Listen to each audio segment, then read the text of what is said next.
make sense. And that's what we're trying to do with this movement.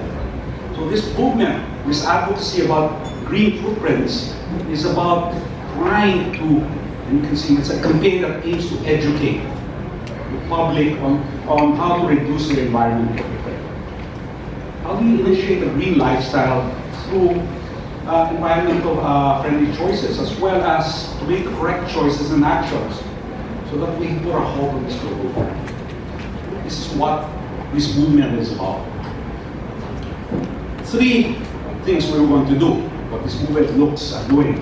First, the first pillar is about responsible consumption.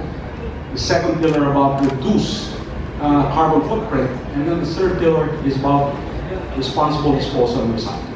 Very simple in here.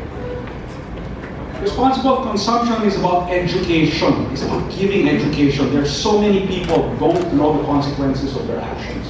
So education, information, knowledge to make the right decisions is critical. This is where we're going to put a lot of efforts. Let me put this in terms of our products, basically. Here's a case. Clean your aircon regularly and set your thermostat at 1 degree higher. Now, if you're doing that, hey, you save 6% of your energy bill. And also you save 165,946 grams of CO2. Then, you start to think about this, and we said, the team, who understands 165,000 grams of CO2? No one in this room does.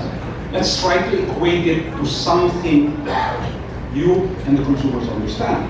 And so what we said is, hey, if the Philippines today, all of us who have air conditioners, clean our air cons once a year, set our temperature down 1 degree, that we will save the equivalent of $45,000 in the Philippines for 1 year. It's easier to understand, right? And you can see now the contribution. Let's think about energy-saving features, timers. 220,000 cars. That's equivalent to the annual car industry today. Let's talk about replacing your 10-year-old aircon. 50% savings. Your payback is 2 years. So it makes sense. And by the way, you save almost 40,000, equivalent of the consumption of 40,000 cars. And then lastly, moving to inverters. 50% again, at least 40% savings in energy, and about 151,000 cars.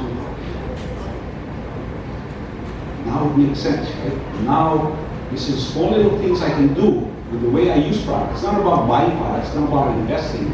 It's about how I responsibly do things to be able to save the environment.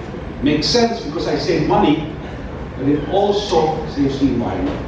Other things, responsible consumption, working together with Meralco and of course the government agencies to come out with labels so that people can make the proper choices. Is the aircon, is the product I'm buying energy efficient or not? Okay? Without communication, without telling people what it is, there's no way people can make that informed decisions. Third is, I don't know if many of you realize that 40% of the world's energy is consumed by buildings. Right? And 21% of the greenhouse gases today that are used and causing the problem is contributed by buildings. And so part of our advocacy is working together with architects, consultants, developers, businessmen, engineers, students in designing smart buildings. If you go in here and you look at the dwelling building, that is a building we helped develop so that at the end of the day it's a platinum LEED building which is consuming 15-20% lesser energy. 15-20%. So we do this in proper training.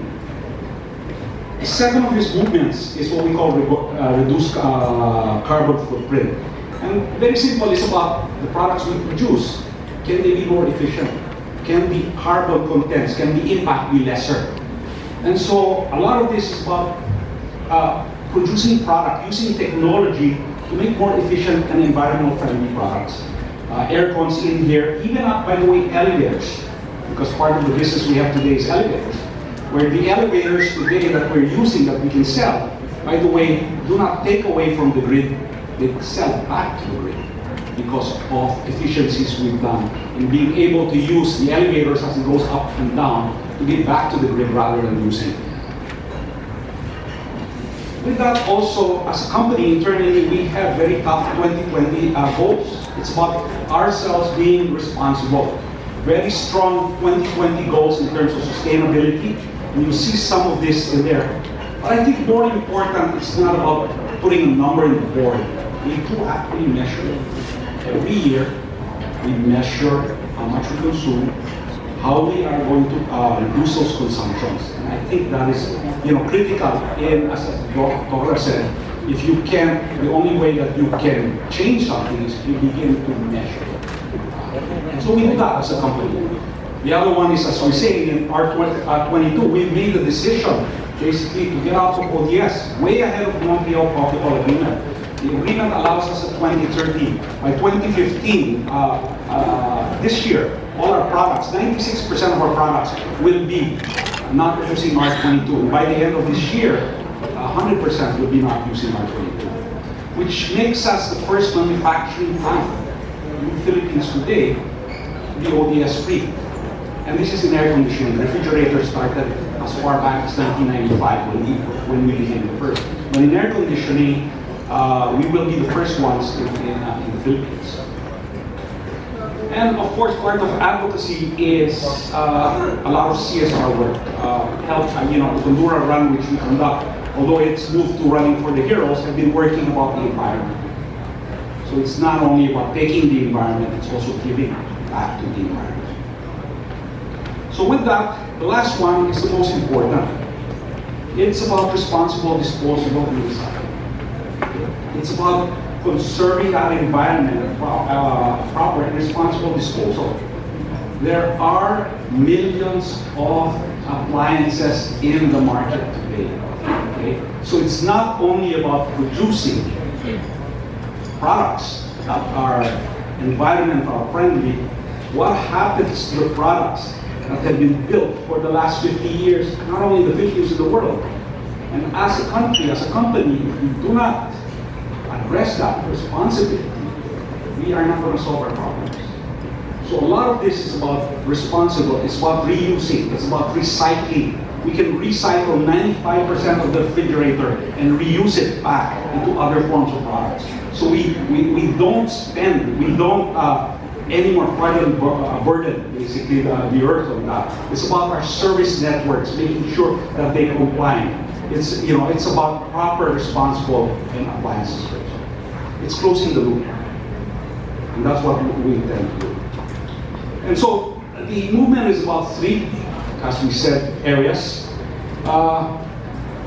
In summing up, we can control. It's not the end. We can. It's in our hands. We can control climate change, but we have to act now.